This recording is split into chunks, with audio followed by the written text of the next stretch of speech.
हाँ जी, आप सभी का बहुत बहुत स्वागत है और आप सभी को नमस्कार। अपन महत्वपूर्ण तथ्यों की सीरीज के अंदर कल हमने जो हमारी अंतिम क्लास है उसके अंदर हमने अभय सिंह से संबंधित जो महत्वपूर्ण तथ्य थे उन सबको पढ़ा था। आज हम पढ़ेंगे करण सिंह से संबंधित। कहाँ के राजा हैं? बीकानेर के राजा हैं। बीकानेर से संबंधित हम सारी चीजें पढ़ रहे हैं। एक तो करण सिंह के समय शाहजहां ने इनको दक्षिण अभियानों के लिए भेजा था। कहाँ पर भेजा था? शाहजहां के समय बीकानेर के कौन से राजा दक्षिण अभियान पर गए थे? तो कौन गए थे? राजा करण सिंह गए थे। ठीक है। और इनको उपाधि दी थी। दक्षिण के अंदर गए, जिस अभियान के ऊपर भेजा था वहां पर इन्होंने सफलता हासिल की, इसलिए इनको शाहजहां ने एक उपाधि दी। औरंगजेब ने एक उपाधि दी थी और वो उपाधि दी थी जंगलधर बादशाह। उपाधि किसने दी? शाहजहां ने नहीं दी, औरंगजेब ने दी है। लेकिन इसलिए दी थी कि दक्षिण अभियानों के अंदर उन्होंने सफलता हासिल की थी। ठीक है। भेजा किसने था? शाहजहां ने। उपाधि किसने दी थी? औरंगजेब ने। और उपाधि क्या थी? जंगलधर बादशाह। जंगल जो प्रदेश है, बीकानेर वाला प्रदेश, इसको जंगल कहते ही है। तो जंगलधर बादशाह किस राजा की उपाधि, ये पूछा जाए तो अपने किसकी उपाधि है? करण सिंह की उपाधि। ठीक है। और करण सिंह ने एक किताब लिखी थी और उसका नाम था साहित्य कल्पद्रुम। कौन सी किताब थी? साहित्य कल्पद्रुम, ये ध्यान रखना है। ठीक है। और उसके बाद इनके जो दरबार के अंदर थे वो थे गंगाधर मैथिल। कौन थे? गंगाधर मैथिल। इनकी एक किताब लिखी हुई है कर्ण भूषण, और एक किताब लिखी हुई काव्य डाकिनी।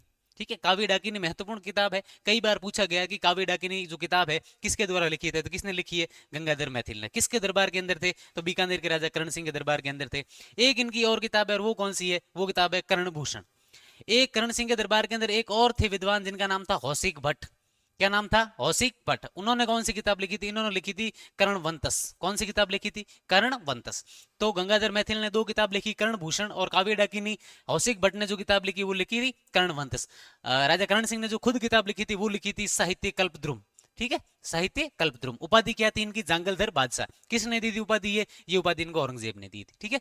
और शाहजहां ने इनको कहां पर भेजा था? दक्षिण अभियानों पर भेजा था। ये महत्वपूर्ण चीजें हमें क्या रखनी है? ध्यान रखनी है। इनके बाद जो राजा बनते हैं वो बनते हैं अनूप सिंह। अनूप सिंह से संबंधित प्रश्न आते हैं, पूछे भी जाते हैं। ये थोड़ा सा हमें ध्यान रखना चाहिए। महत्वपूर्ण फैक्ट क्या है कि एक तो औरंगजेब ने इनको मराठों के विरुद्ध कहां पर भेजा था? दक्षिण के अंदर भेजा था।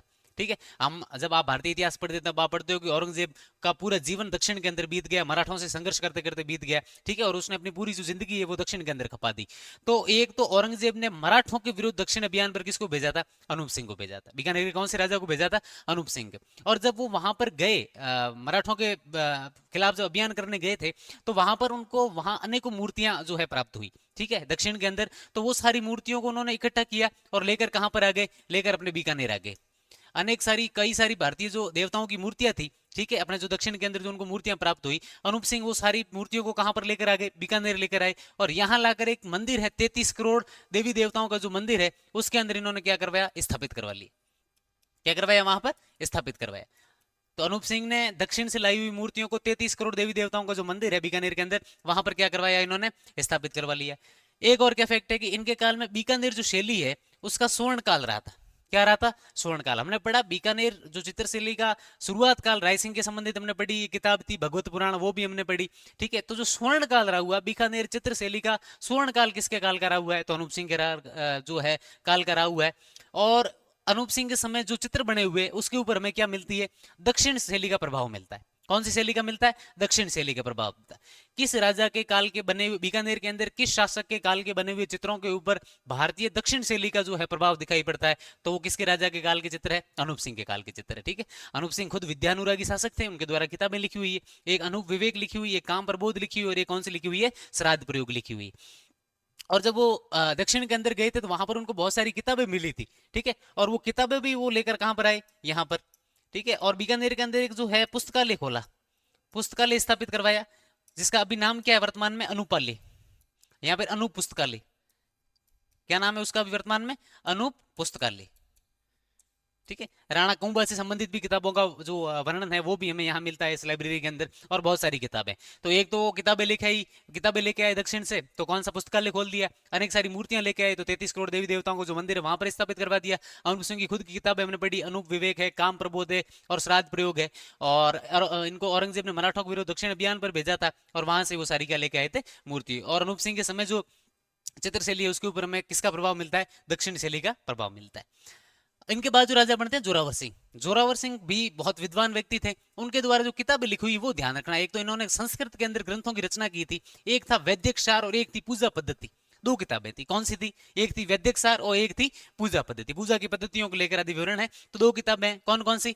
वैदिक सार और एक कौन सी है? पूजा पद्धति। किसने लिखी थी? बीकानेर के शासक जोरावर सिंह ने। और इनके शासनकाल के अंदर राजमाता जो सिसोदनी है, मतलब सिसोदिया कोई रानी थी, ठीक है, और मतलब वो खुद सिसोदिया थी, राजकुमारी थी, उनकी शादी यहाँ पर हुई थी। तो राजमाता सिसोदनी ने चतुर्भुज मंदिर का क्या करवाया था, यहाँ पर निर्माण करवाया था। कहाँ पर करवाया था, बीकानेर के अंदर। तो बीकानेर के अंदर चतुर्भुज माता का चतुर्भुज मंदिर का निर्माण किसने करवाया था, तो सिसोदनी माता राजमाता ने करवाया था, ठीक है। और जो जोरावर सिंह की दो किताब हैं, कौन कौन सी, एक वैदिक सार और कौन सी है, पूजा पद्धति। इनके बाद शासक बनते हैं गज सिंह। कौन बनते हैं इनके बाद शासक, गज सिंह बनते हैं। गज सिंह से संबंधित महत्वपूर्ण तथ्य क्या है कि इन्होंने एक तो मुगल अभियानों में अपनी सेनाओं को भेजा। मुगल जब अभियान कर रहे थे तो मुगलों के बीच और जब रियासतों के बीच जब संधि हुई थी, संधि के तहत ये होता था कि रियासत का जो राजा है वो मुगलों की क्या करेगा, सहायता करेगा। और सहायता के लिए इन्होंने अपनी बीकानेर की जो सेना थी उसको तो भेजा था, लेकिन खुद कभी भी मुगल दरबार के अंदर नहीं गए। तो बीकानेर के वो कौन से राजा थे जिन्होंने मुगल अभियानों के दौरान मुगलों की सहायता तो की सेना भेजकर, लेकिन कभी भी मुगल दरबार के अंदर उपस्थिति दर्ज नहीं करवाई। तो वो कौन से राजा थे, बीकानेर के राजा कौन थे, गज सिंह, ठीक है। इनके दरबारी थे, एक नाम था गढ़ गोपीनाथ, और उन्होंने किताब लिखी थी गज सिंह रो रूपक। कौन सी किताब लिखी थी, गज सिंह रो रूपक। किसने लिखा था, गढ़ गोपीनाथ। किसके दरबार के अंदर थे, तो राजा गज सिंह के दरबार के अंदर थे, ठीक है। आज की क्लास के अंदर इतना ही, बाकी अपन बढ़ेंगे अगली क्लास के अंदर।